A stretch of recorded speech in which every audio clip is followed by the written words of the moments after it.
Warner Brothers mungkin akan dijual, bukan cuma sebagian kecil tapi seluruh perusahaannya.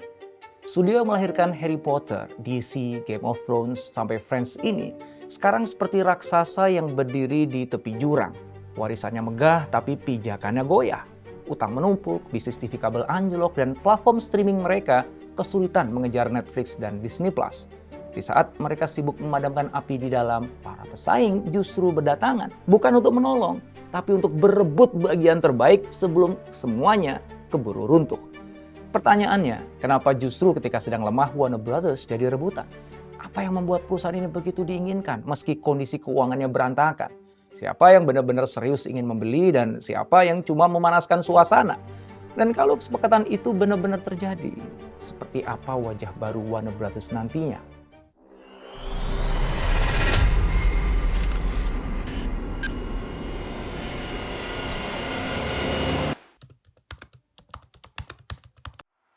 Ternyata semua kekacauan ini berawal dari langkah besar yang terlihat menjanjikan di atas kertas. Warner Media yang dulu dimiliki AT&T dan menaungi HBO, CNN, dan Warner Brothers memutuskan bergabung dengan Discovery, perusahaan di balik Discovery Channel dan TLC.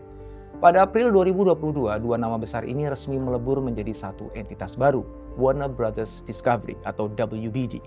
Di atas kertas, ini mestinya jadi kekuatan super di dunia hiburan dengan kombinasi film layar lebar, TV kabel, dan streaming dalam satu payung besar.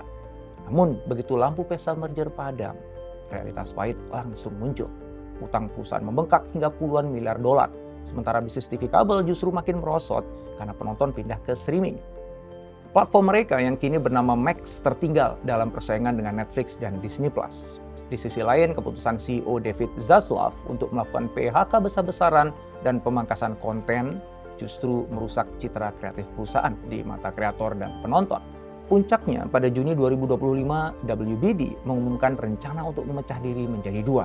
Satu perusahaan fokus ke studio dan streaming, dan satu lagi ke jaringan TV kabel. Di balik keputusan pemisahan itu muncul gelombang baru, minat akuisisi dari para raksasa lain. Paramount Skydance tiba sebagai kandidat paling agresif, mengincar aset-aset premium seperti Warner Brothers, DC, dan Harry Potter. Netflix mulai mengevaluasi peluang untuk membeli langsung studio dan katalog konten WBD demi memperkuat perpustakaan eksklusifnya. Apple dan Comcast ikut disebut sebagai peminat, sementara Amazon yang sudah membeli MGM juga melirik kesempatan untuk naik kelas ke level studio papan atas. Walaupun sedang terhimpit hutang, WBD tetap terlihat seperti harta karun langka di tengah badai konsolidasi industri hiburan.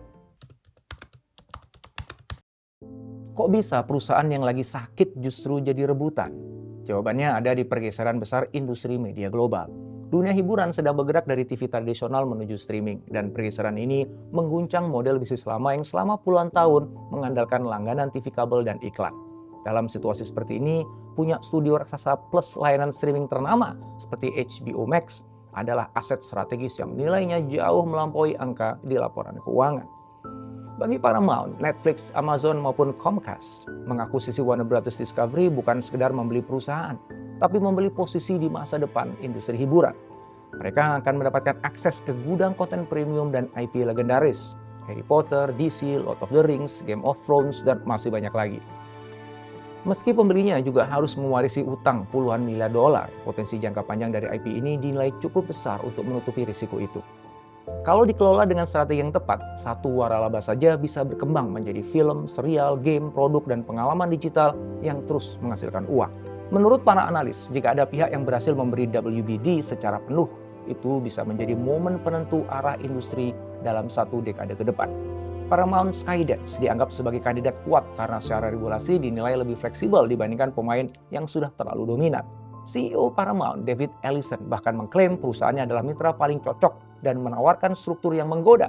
Posisi co-CEO untuk David Zaslav dan porsi pembayaran tunai hingga 80%. Netflix sendiri melihat peluang langka untuk mengakuisisi studio yang dulu jadi inspirasi perjalanan mereka.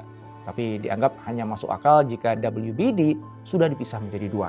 Karena mereka tertarik pada studio dan streaming, bukan pada jaringan TV kabel. Di sisi lain, Comcast yang sedang mengutak-atik struktur NBC Universal melihat kesempatan untuk memperkuat portfolio streamingnya lewat penggabungan strategis.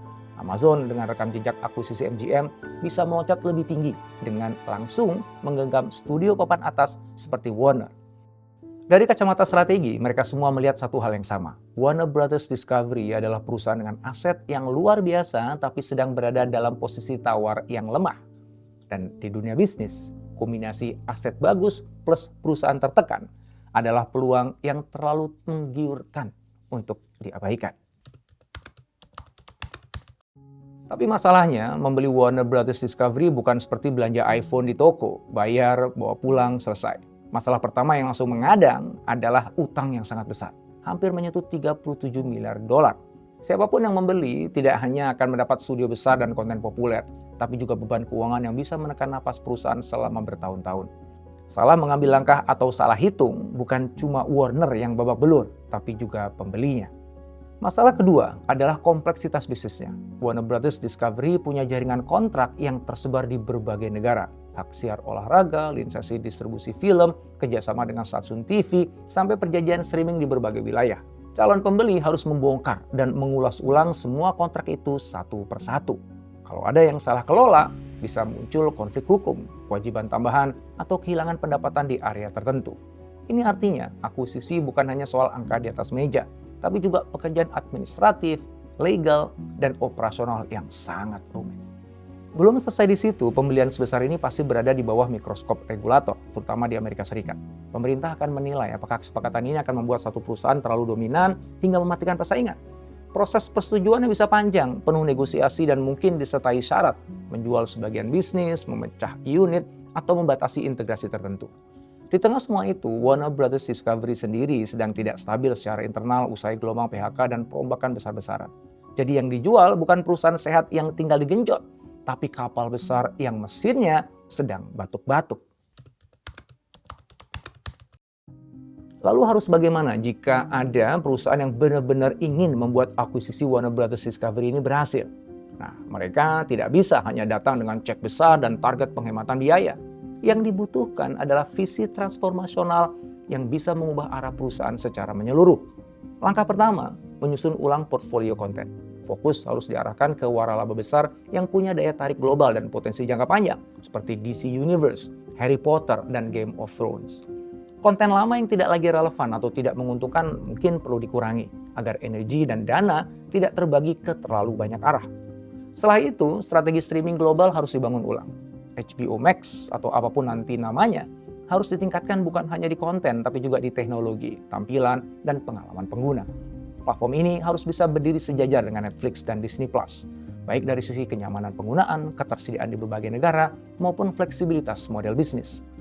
Langganan berbasis iklan, paket bundling, hingga strategi distribusi global harus dirancang sebagai satu ekosistem yang utuh. Tujuannya membuat konten legendaris Warner tidak sekedar ada di katalog, tapi benar-benar sampai ke penonton yang tepat di seluruh dunia. Yang nggak kalah penting adalah memulihkan budaya kreatif di dalam perusahaan. Beberapa tahun terakhir, gelombang PHK dan pemangkasan membuat semangat inovasi di Warner terasa tertahan. Padahal kekuatan utama Warner sejak dulu adalah kemampuannya melahirkan cerita-cerita yang menyentuh jutaan orang. Dari dunia sihir Hogwarts hingga intrik politik Westeros, calon pemilik baru harus menciptakan lingkungan yang kembali ramah bagi kreator, berani mendukung ide-ide segar, dan tidak hanya memandang konten sebagai angka di spreadsheets. Tanpa kepercayaan dari insan kreatif, harta karun IP yang mereka miliki hanya akan menjadi katalog nostalgia, bukan motor pertumbuhan.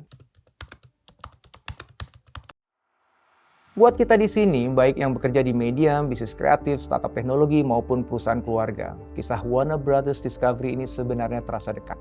Banyak organisasi punya warisan sendiri, merek yang sudah dikenal, pelanggan yang loyal, atau sejarah panjang yang membanggakan. Tapi seperti Warner, warisan saja tidak cukup kalau tidak diikuti kemampuan membaca perubahan zaman. Pergerakan dari TV ke streaming adalah contoh ekstrim, tapi intinya sama.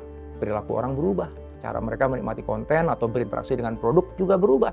Kalau pemilik bisnis hanya bersandar pada kejayaan masa lalu, sementara tidak punya visi baru untuk relevan di masa kini, pelan-pelan mereka akan tersisih. Kisah WBD mengingatkan bahwa mempertahankan pola lama di tengah dunia yang berubah cepat adalah risiko besar, bahkan untuk nama sebesar Warner Brothers Discovery. Dari dinamika ini, ada 3 pelajaran penting yang bisa kita ambil. Pertama, mewarisi kejayaan tanpa mewarisi visi hanya akan membuat kita jalan di tempat. Warner punya studio berpengaruh, karakter ikonik dan sejarah panjang di industri hiburan. Tapi tanpa arah yang jelas, semua itu tidak otomatis membawa mereka ke masa depan yang cerah. Warisan adalah fondasi, bukan jaminan. Tanpa visi baru yang berani, fondasi itu bisa dibiarkan retak pelan-pelan. Kedua, kekayaan intelektual sebesar apapun nggak otomatis berarti hubungan yang kuat dengan penonton. Harry Potter, DC, atau Game of Thrones mungkin dikenal semua orang, tapi generasi baru hidup di dunia yang berbeda. Mereka mencari cerita yang relevan dengan realitas dan emosi mereka hari ini. Kalau konten tidak diperbarui, hanya ngandalin nama besar dan nostalgia, lama-lama akan terasa hambar. Relevansi tidak dibeli sekali untuk selamanya. Ia diperjuangkan setiap hari. Ketiga, nilai sejati di dunia hiburan tidak datang dari seberapa banyak yang dimiliki, tapi seberapa besar dampaknya ke penonton. Konten yang benar-benar dikenang bukan selalu yang paling mahal atau yang paling gencar dipromosikan, tapi yang berhasil membangun kedekatan emosional. Di era ketika penonton bisa memilih apa saja, kapan saja, dan di mana saja, mereka tidak lagi pasif. Mereka memilih, menilai, dan meninggalkan. Di tengah lautan pilihan, yang paling kuat adalah yang paling bermakna. Lalu apa makna kisah ini untuk kita? Jangan terlalu nyaman dengan nama besar apapun yang kita miliki sekarang. Titel, jabatan, portfolio, atau perusahaan. Tanyakan terus, visi kita ke depan apa? Kita ingin jadi apa dalam 5-10 tahun ke depan? Jangan berhenti membangun relevansi. Entah kita membuat konten, produk, atau layanan, tanyakan, apakah ini masih nyambung dengan kebutuhan dan emosi orang hari ini? Lalu fokuslah pada dampak, bukan hanya jumlah, bukan cuma berapa banyak yang menonton, tapi apa yang mereka rasakan setelah menonton. Bukan hanya pada berapa banyak pelanggannya, tapi seberapa kuat hubungan yang terbangun. Kisah Warner Brothers Discovery menunjukkan bahkan perusahaan dengan ratusan karakter ikonik pun bisa goyah kalau lupa merawat koneksi dengan penontonnya. Pada akhirnya, perjalanan Warner Brothers Discovery terasa seperti bab penutup sekaligus undangan untuk menulis awal yang baru. Ia adalah cermin bagaimana kejayaan bisa memudar ketika kehilangan arah, tapi juga bagaimana dari reruntuhan bisa lahir kebangkitan lain di tangan pemilik baru. Sekarang pertanyaannya kembali ke kita. Di bidang yang kita geluti masing-masing, apakah kita hanya sedang menjaga warisan atau berani merumuskan visi baru? Karena seperti Warner hari ini, cepat atau lambat, setiap dari kita akan sampai pada titik yang sama. Bab berikutnya harus ditulis. Dan kitalah yang memutuskan apakah itu bab kebangkitan atau bab penutup.